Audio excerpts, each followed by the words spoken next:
当下，中国经济步入死亡螺旋，危机已经击穿最后的防线，地方政府债台高筑难以为继，房地产业濒临全面崩溃，外资纷纷撤退，银行体系动荡不安，百业凋敝，百姓生计无枕。这是一个即将分崩离析的中国，地方债务迫近零时距离。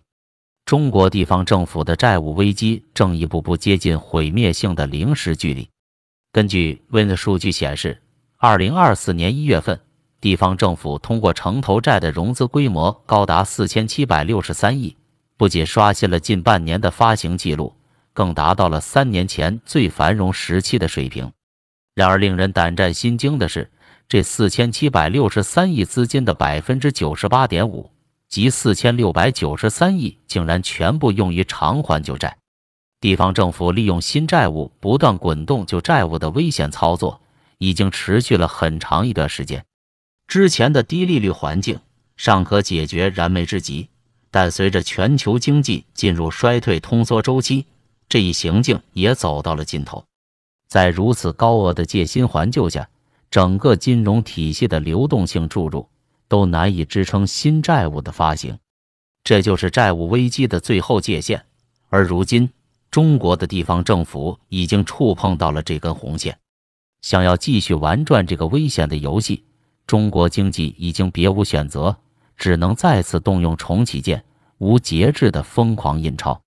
在央行放开水龙头无限量印制人民币的同时，债务这根紧勒经济的绳索也将在短时间内宣告崩断。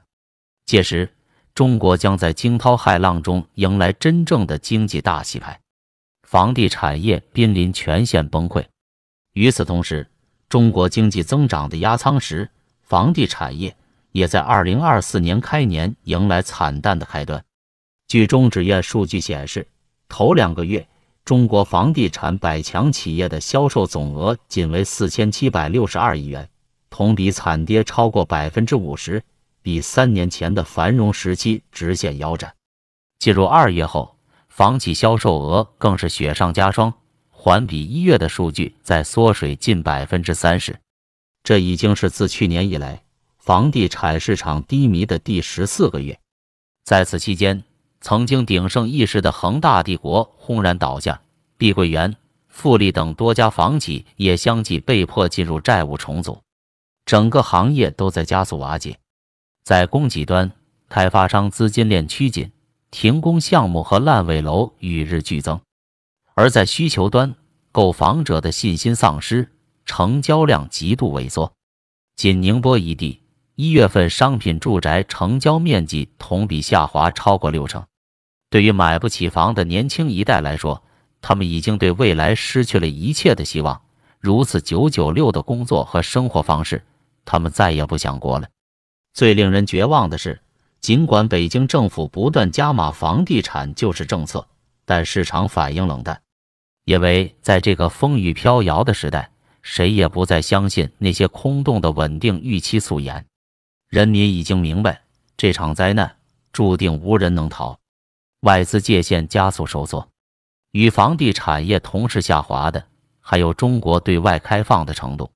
在中美博弈不断升级的当下，美国不断收紧科技、产业与资本对华输出管控。在美国的持续施压下，苹果等科技巨头正式宣布，2024年 iPhone 15起将在印度组装生产。同时，富士康等台资代工厂也决定完全撤离中国。光是郑州一地，就随着富士康的离去，损失了32万个就业岗位。这里曾一度被誉为小香港，如今却在外资离场后顿时人去楼空，冷清非常。沿街商铺纷纷倒闭，整座城市的生机转瞬消散。这也预示着更多的中国城市将在外资撤退的浪潮中迎来生存考验。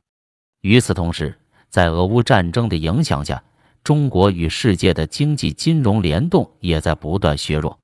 据报道，中国3大国有银行在2月全部停止了与俄罗斯金融机构的合作。考虑到避免遭美国的2级制裁风险，人民币与俄罗斯卢布的交易清算也同样中断。显然，当前中美博弈形成的2选1局面已经展现，中国的国有银行也只能选择美元而放弃俄罗斯。这无疑是中国在世界范围内受到的隔离与边缘化不断升级的信号。这股逆风也将使中国经济的外部环境雪上加霜。银行体系动荡，在外部环境不断恶化的同时，国内的金融体系也出现明显的震荡迹象。伴随着对经济前景的悲观预期，中国民众正加速囤积美元现金与黄金。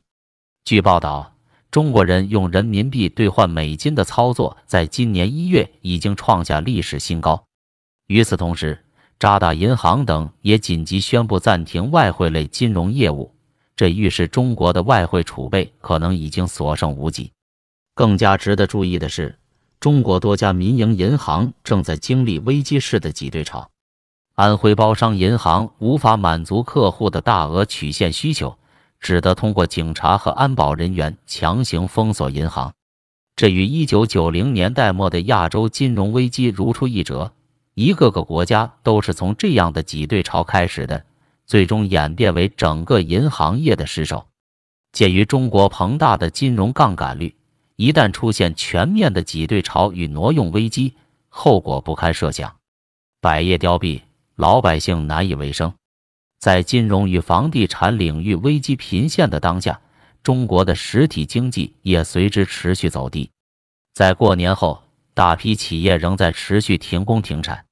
广东多地的出口企业直接宣布倒闭，造成大量农民工返乡后无处谋生。中国制造业订单的持续萎缩，正是这背后真正的原因。随着德国、日本等主要贸易伙伴将产业链转移至越南、印度等地，对中国出口的拉动作用消失殆尽。另一方面，国内市场的萧条也令实体企业雪上加霜。在各行各业利润下滑的今天，裁员与停工也成为常态。以京东快递员工为例，公司为应对亏损，决定将快递员的薪资调低30%之多，这引发了员工的强烈不满与怒火。数省的京东快递员相继发起集体罢工，整个快递系统也面临瘫痪。而在另一头，中国老百姓也在这场危机中经受着生存的重压。食品、衣物、住房等民生物资价格持续飙升，而工资的增长远远跟不上通胀速度。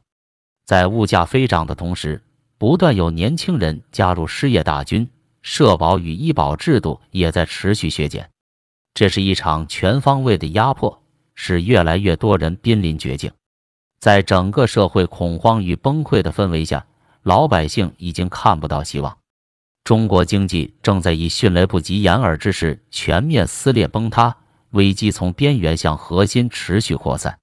地方债务、房地产泡沫、外资撤离、金融动荡、实体凋敝，5位一体推动着这场万劫不复的浩劫。